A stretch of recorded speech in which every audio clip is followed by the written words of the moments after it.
Alright guys, we are gonna try this one again. I'm Diggin Z71, my name is Dylan. Welcome to episode 5 of Diggin with Diggin. I recorded this video yesterday actually, and although what I had to say in it was super good, and I'm gonna basically regurgitate the same thing, the video itself just freaking sucked, alright? It was terrible. I started editing it, and I just didn't like it. I didn't want to put that out there for you guys, so I'm sorry that this is coming now multiple days delayed, but here we are. It's what we can do.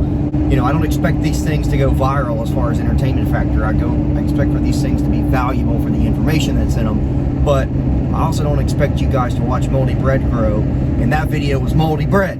So here we are, episode 5, Diggin with Diggin. And it is all about who I think should and should not buy a Holley, Terminator X or X-Max. So before we dive all the way into that, first things first, a couple Clifford updates.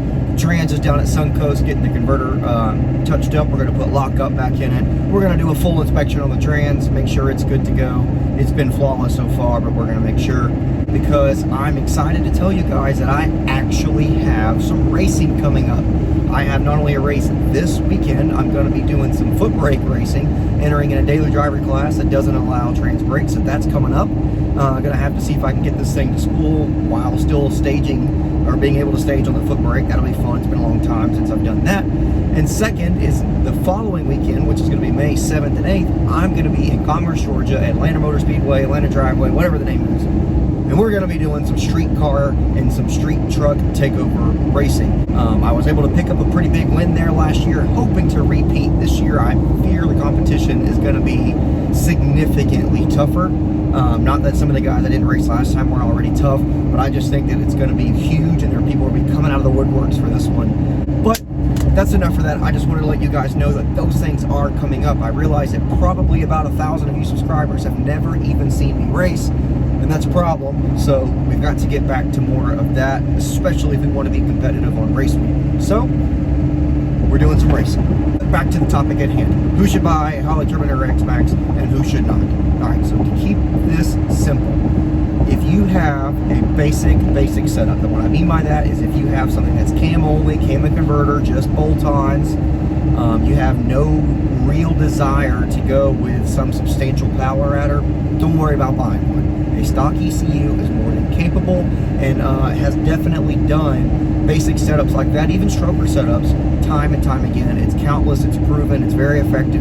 There are some fantastic tuners out there who can take care of you. There is just no real need, there's no real justification for a Holley in an existing setup like that. If you have something that's already running, or even if that's all that you plan to do, if you have a swap that you're working on, you got the stock ECU with it, just go ahead and use it. There's a ton of information out there on how to get the harness pinned and get it working in pretty much any vehicle you want to go in now. So I say that if you just want to keep things simple, just stay simple. The stock ECU is more than capable. Don't feel the need to buy a Holley if you're one of those people. If you don't have a need for intense drag racing, if you only plan to go to the track here and there, just goof off, mostly burnouts and stuff, you guys don't feel the need for a Holley, because the benefits that come with that aren't going to be there for you as much. I still don't think it's a bad investment. I'm not telling you not to go buy one. I'm just telling you that you shouldn't feel the need to do so. So that's that.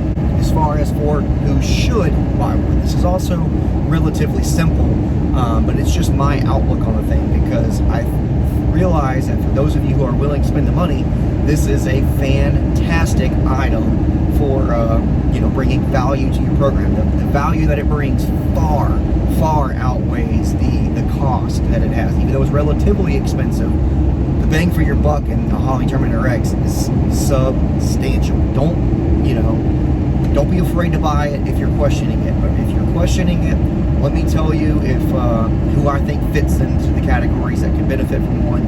If it sounds like you, I would suggest go ahead and start trying to buy one. Alright, so if you have a setup that's pretty basic now, or that's something that you're just starting and you know that you want to grow, into either a crap ton of nitrous or a big old fat turb ski, or even a little turbo to a big turbo to whatever you want to do. If you're one of those people who, I'm a big advocate of this, I'm a big advocate of people taking a small, simple setup and progressing with it kind of piece by piece, upgrade by upgrade. I'm a fan of that. And I think that if that's the type of person that you are, if that's the type of build that you're going after, A Holley is huge in that, because you can make pretty substantial changes to the system without being a tuner, without necessitating a need to travel to and from a tuner to flash it with HV tuners, EFI Live, whatever it is that you're using. If you know that right now you don't have the budget to go super big into and just drop right into a turbo thing because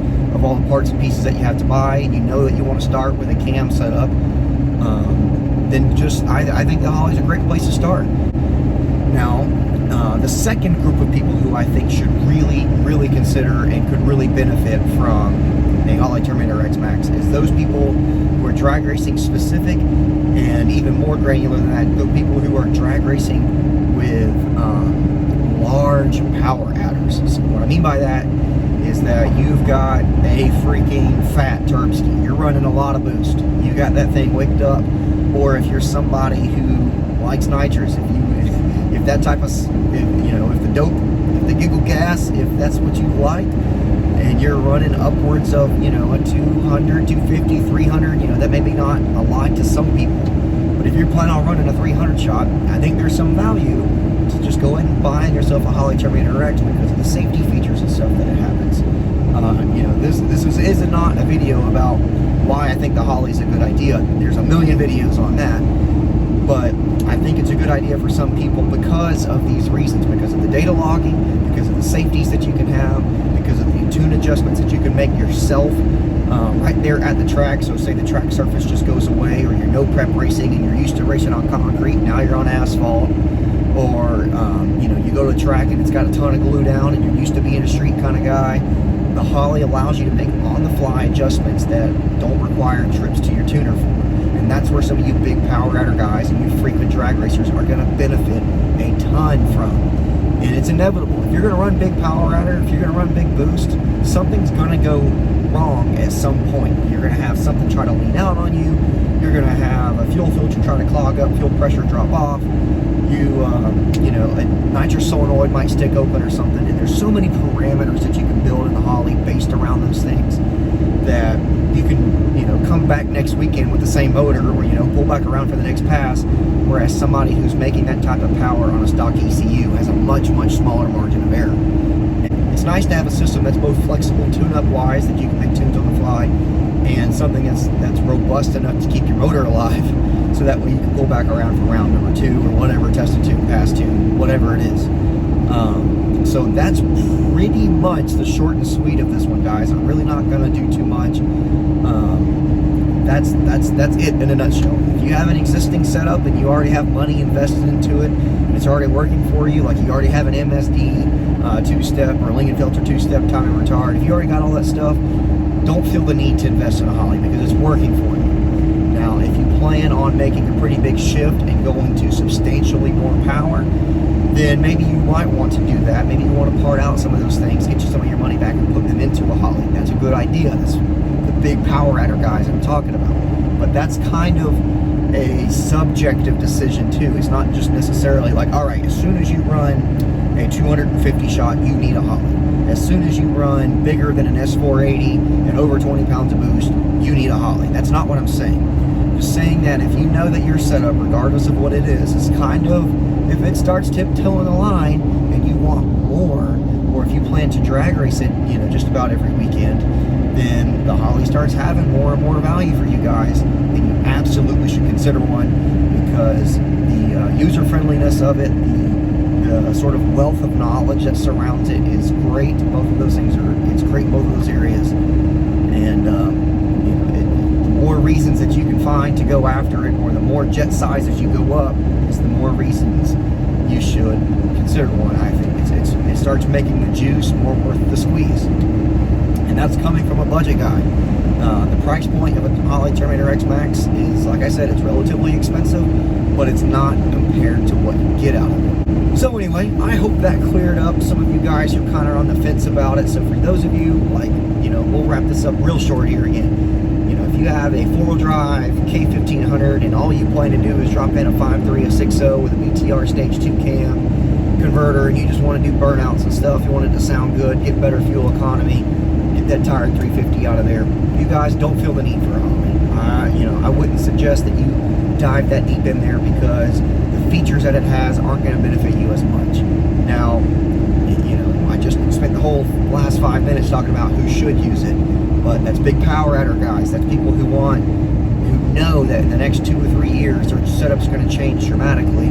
You guys are going to be the ones who benefit from the Holley. Whew. So anyway, hopefully I have time again to get this thing cut, edited, and uploaded, so that way you guys have content to watch without going 5 whole days without seeing me. Excited to drop the news that we're going racing again, that Clifford's going to be back on the track. The foot brake thing's going to be interesting. Hopefully I can still remember how to do that. The trouble is trying to get it to leave on enough boost while also still being able to stage it. I kind of can do one or the other, and that's why it made it easy to decide for me to go to a trans brake previously. But I don't know, we'll see. I might you know, get out in the driveway and try to stall it up, see if I can get it to inch forward with the foot brake without pushing through. Kind of see if I can find that sweet spot before we head to the track.